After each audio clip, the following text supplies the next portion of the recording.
Добро вечер, најново издание на Дневникот, во него ќе гледате. Зголемен бројот на запишани ученици во стручните училишта. 5 лица повредени при судир на Туран и полициско возило. До септември ќе се санира кровот на браќа Миладиновци и Крсте Мисирков.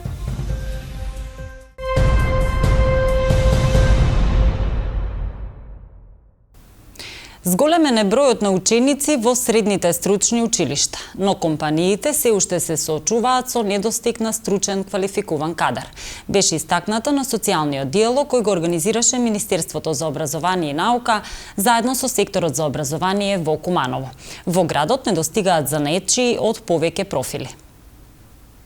Кумановските компании се соочуваат со недостиг на квалификувана работна сила, иако последниве години е зголемен бројот на ученици во средните стручни училишта и дуалните паралелки. Истакнаа на социјалниот диалог Учи паметно, работи стручно, кој го организираше Министерството за образование и наука заедно со секторот за образование во Куманово. Министерот Шакири вели дека има интерес за соработка со компаниите, како влада посочи ќе ги разгледаат можностите за пакет мерки со кои ќе се стимулираат компаниите кои ќе вработат стручен кадар. Вака со социјален диалог ние ќе ги посетуваме сите општини каде што денеска е прилика да слушаме од компаниите, да слушаме од локалните самоуправи, од една од поважните проблеми што ги знаеме во општеството, за тоа дека немаме подготвен стручен кадар што ќе биде подготвен за приватниот сектор и преку овие социјални диалози ние ќе видиме што е потребата на пазарот и што потреба имаме понатака. Но не треба да застануваме тука. Ова е 4-та година, мислам, поред и како добар показател на тоа е дека што имаме повеќе бројки на запишани ученици во стручното образование и во дуалните паралелки, но исто така и бројот на компаниите, како што поминува времето и бројот на компаниите е двојно повеќе од претходната година. Но ние како влада ќе ги разгледуваме сите можности да видиме во дел на изработка на добри и ефикасни економски пакет мерки, каде во тие пакет мерки ќе ги стимулираме компаниите што ќе работуваат од овој стручен кадар кој завршува во стручните училишта, во тие пакет мерки да имат ослободување од некој или олеснување за некои компании за да можат што повеќе да вработат, но исто така и во делот на законот за стручно образование ме радува фактот што конечно после еден долг период, една година дискусии за законот за средно и средно стручно, двата закони ќе бидат предложени во влада и после тогаш во собрание за овие работи што ги кажуваме овде да бидат конкретно и со закони средени. Во Куманово недостигаат занаетчии од повеќе профили. Според градоначалникот Димитриевски, важно е да се доквалификува работната сила, учениците да се подготват и за високо образование, но и по завршување на средното да бидат работоспособни. Недостасуваат сите оние занаетчиски работи, бидејќи со оведување на средното образование како задолжително замреа занаетите, првенствено металната индустрија, металургијата, заварувачи, брусачи, друг тип на едуциран кадар во делот на занаетчиските работи. Знаете дека Куманово е сепак град на металургија, тука е најголемата фабрика за производство на заварени цевки и профили, дополнително профункционира и фабриката Искра за изработка на челични конструкции, така да имаме и голем број на други инвеститори, конкретно последниот инвеститор од Грција кој што работи префабрикувани бетонски елементи, кој што се соочиме, имаме проблем да најдеме 25 општи работници за плата од над 400 евра. Во биро за вработување имаме во евиденција над 9000 невработени лица, а за жал мал интерес за работа. Сите некако сакаат да работат во државните институции, државните органи. Ќе мораме да направиме доквалификација на нашата работна сила во градот и сето она што го произведуваме како работен кадар и да се подготвува за највисоко ниво на образование, но сепак е да биде работно способно од моментот кога ќе заврши следно училиште. Кампањата Учи паметно, работи стручно е поддржана од Стопанската комора и од амбасадата на Швајцарија. 5 лица, меѓу кои двајца полициски службеници, се повредени при сообраќајка што вчера вечер се случила меѓу Туран и полициско Шевролет Спарк. Информираат од секторот за внатрешни работи Куманово. Како што појаснуваат од полицијата, во незгодата со телесни повреди се здобиле двајца полициски службеници од полициското возило, возачот на возилото Volkswagen и двајца негови сопатници, констатирани во Општа болница во Куманово.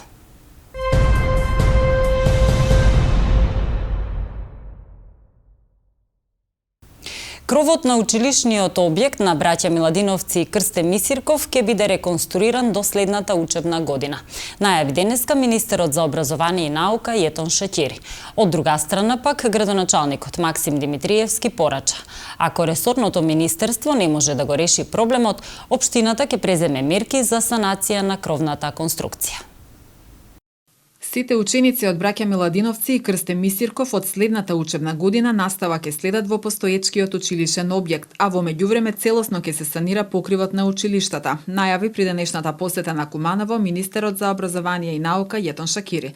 Тој информираше дека постапката за јавни набавки за економскиот оператор е завршена. Сега остануваат постапките во комисијата во МОН, што треба да продолжи со разгледување на веќе доставените понуди, на документацијата, па после разгледување на тие останува тоа што предвидува законот, процес на жалби, и јас денеска имав координација за сите други капитални инвестиции, па една од темите беше и Куманово, и што побрзо комисијата да започнува да ги разгледува документите и после тоа да поминуваат временските рокови, и се надевам барање на општината, барање на училиштето, мое барање до комисијата што побрзо да завршат постапките и да имаме услови да почнеме со работа и тоа да го реализираме што побрзо тој проект.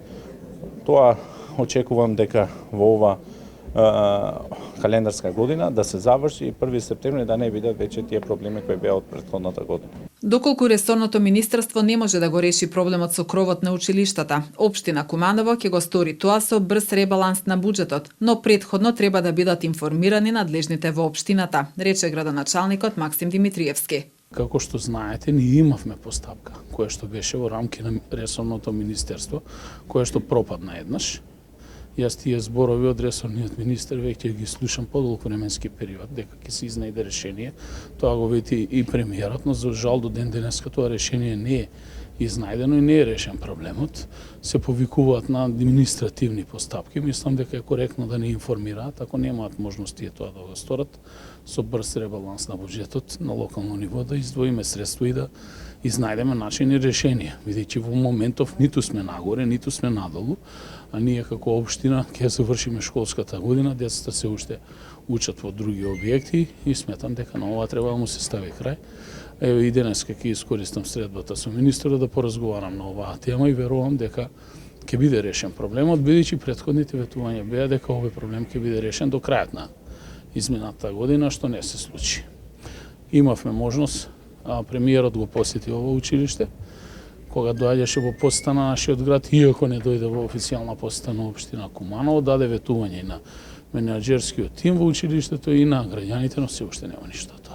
Димитриевски потенцираше дека најголем дел од инвестициите во училиштата се од општинскиот буџет, а не се обезбедени од државата. Освен во реконструкција на училишта, општината изминатиот период инвестираше и во изградба на нови спортски капацитети, игралишта, доуредување на дворовите и техничка опременост на училиштата. Со помош на јавното претпријатие Куманово план минатата година на општина Куманово и беа одобрени повеќе проекти за реконструкција на постоечки капацитети.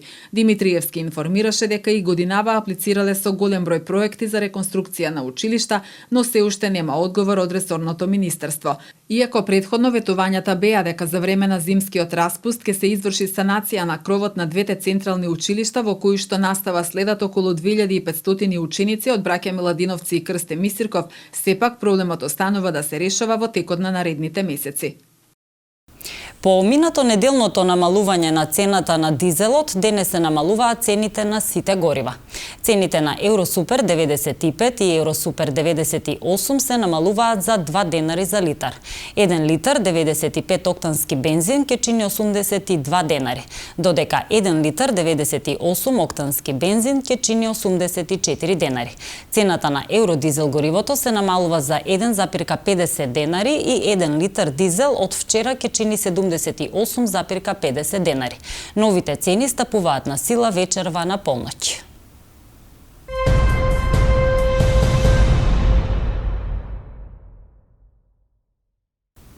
Градоначалникот на Куманово, Максим Димитриевски, гостувајќи во емисија на бугарска телевизија, истакна дека во градот нема да се отстранат надписите на спомен плочите каде пишува бугарски фашистички окупатор. Во Куманово нема да се тргнат надписите на спомен плочите каде што пишува бугарски фашистички окупатор, потенцираше градоначалникот на општина Куманово Максим Димитриевски во гостувањето во емисијата Говори сега на бугарската национална телевизија во Софија.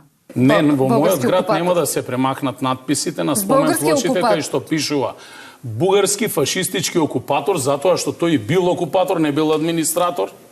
Значи нас не окупира. Но беше прието подобно решение од Зоран Заев. Вие сте излучени од партијата на Зоран Заев. Не, они може да ме исклучат колку сакат. Мене народот ми избира, не ме избира Зоран Заев или било кој друг политички представник. Добре, ние во Македонија сме уморни од политички партии. Значи, граѓаните се заборавени. Но онаа што е најбитно и што сакам да ви кажам, ако се сеќавате во периодот на окупација... Господин Христов, обаче, че нямаме многу време. Еве, готово, завршувам тука и нема да се јаваме. Во периодот на окупацијата доаѓаат бугарските војски во Македонија. Тоа го кажува, тоа е свежа историја. Ги чекаат на одредени места и градови со леп и сол и погача. Но видите, ја делат Македонија до групчини.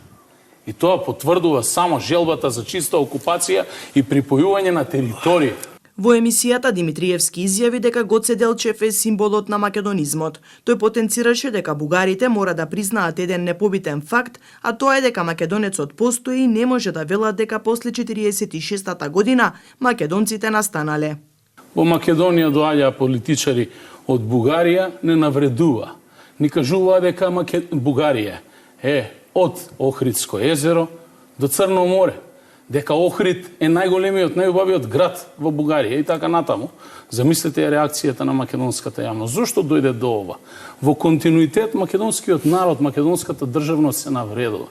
А се вратиме на минатото, на кое ќе базираме и иднина, ќе го почитуваме минатото. Јас бев првиот политичар во Македонија кој што одбележа заеднички датум од историјата, позитивната историја на македонскиот и бугарскиот народ. Борбата на Страцин. Првата година Иван Сечанов дојде, господинот председателот на Сдруженијето на воените ветерани на Бугарија, кажа целата вистина, дека Бугарија била фашистичка држава во Втората светска војна и дека таа војна е водена таму заедно со македонските партизани. Во периодот 41-44 Бугарија е составен дел на фашистичката коалиција. Тези надписи обаче какво място имат? Какво място имат в град като Куманово?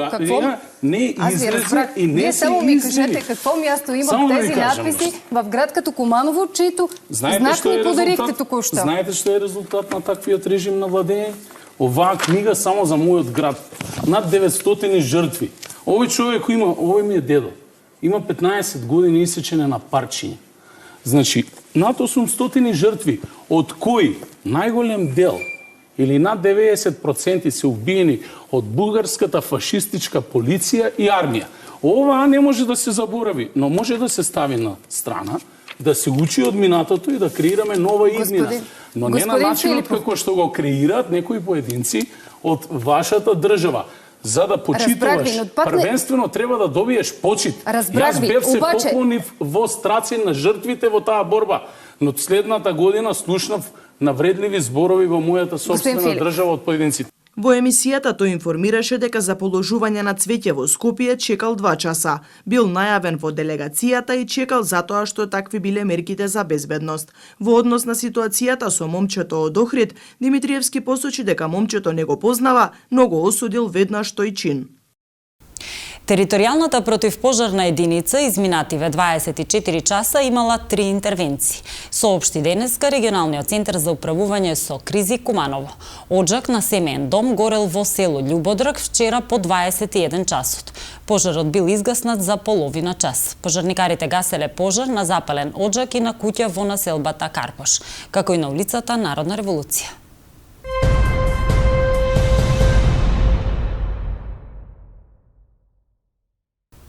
Во продолжение вести од Македонија, новинар Снежа Петковска. Македонското министерство за внатрешни работи соопшти дека во катастрофалниот земјотрес во Турција повредени се 2 македонски ученици кои преку програмата Erasmus Plus престојуваат во Турција. МНР потврди дека 9 наши државјани се во Турција, од кои 8 ученици и нивен ментор наставник. Како последица од земјотресот, 2 од учениците се здобиле со телесни повреди. Едниот ученик е со потешки повреди, скршеница на која во моментов работат медицински лица и е во фаза на санирање, додека вториот ученик е со полесни повреди. Ниту еден од учениците и менторот не е во животна опасност, соопшти МНР. Министерството нема информации за други наши државјани кои се во загрозена состојба или на кои им е потребна помош, но македонските представништва континуирано комуницираат со надлежните турски институции, како и наши граѓани кои информираат за состојбите на терен. Истовремено, дипломатот амбасадата во Анкара веќе е упатен во регионот да помогне во евакуација на учениците од градот Кахраман Мараш. Председателот Стево Пендаровски најави дека Македонија нема да остане само на зборови, туку ќе испрати конкретна помош во Турција по земјотресот што утрово ја погоди Јужна Турција. Министерката за одбрана Славјанка Петровска на незиниот Facebook профил изрази сочувство и најави подготвеност за помош во тишките моменти за Турција. Македонската армија е подготвена да даде секаква поддршка за да помогнеме во напорите со справување со последиците од оваа страшна катастрофа и спасување на колку може повеќе човечки животи, објави Петровска на Facebook и додава дека нашиот народ знае што значи солидарност и подадена рака во тешки моменти кога ни е најпотребна. Претходно министерот за надворешни работи Бујар Османи соопшти дека преку неговиот колега испратил пораки со сочувство до Турција и турскиот народ и понудил помош таму каде што ќе биде потребна. Најмалку 912 луѓе загинаа во Турција во земјотресот со јачина од 7,8 степени според Рихтеровата скала, изјави турскиот председател Реджеп Тајип Ердоган, остро ревидирајќи ги претходните бројки. Тој додаде дека во земјотресот се повредени 5383 луѓе, со најмалку 326 луѓе кои загинаа во деловите на Сирија кои се под контрола на владата. Ова го става бројот на загинати во најмоќниот потрес во регионот во речиси 1 век на повеќе од 1200. Министерството за труд и социјална политика информира дека денеска започна исплатата на правата од социјална, детска и цивилна заштита за месец јануари 2023 година. Корисниците на парични права кои што поседуваат дебитна картичка ќе може да подигнат готовина на банкоматите на банките, да ги користат средствата за безготовински плаќања во продажната мрежа или преку електронско и мобилно банкарство од денеска 6 февруари. Со цел да се избегне метеж пред и во банките при исплата на правата за корисниците кои не користат картички, исплатата ќе се спроведе во 2 групи во сите отворени филијали и експозитури на банките, согласно со утврдениот распоред по азбучен ред според првата буква од презимето. Во недела се одржа велосипедска трка државно првенство во велокрос дисциплина. Трката се возеше во љубаништа, Охрид на екстремно ниски температури и силен ветар, како што е и карактеристика за дисциплина велокрос. Кумановскиот клуб Вело М Термалифт брилираше во сите возрастни категории, постигнувајќи прво место во јуниори Немања Пауновски, второ место во јуниори Валентино Петковски, прво место во кадети Леон Милетич и второ место во сениори Александар Милошевски. Победниците на трката се стекнуваат со назив државен првак во велокрос и носат посебен дрес со македонско знаме. Останува уште една трка во купот на велокрос, а истата е предвидена да се одржи во Пелинце, Куманово на крајот на месец февруари.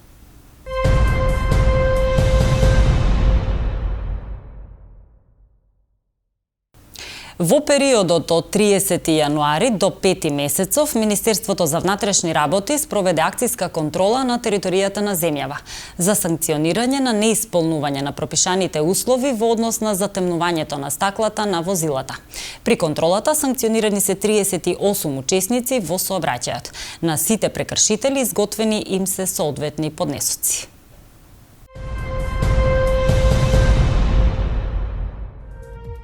Времето денеска во Куманово беше променливо сончево. Максималната температура се искачи до 1 степен, а минималната беше минус 7 степени Целзиусови. За утре метеоролозите најавуваат променливо облачно време. Дневната температура ќе достигне 0 степени, а утринската ќе биде минус 6 степени.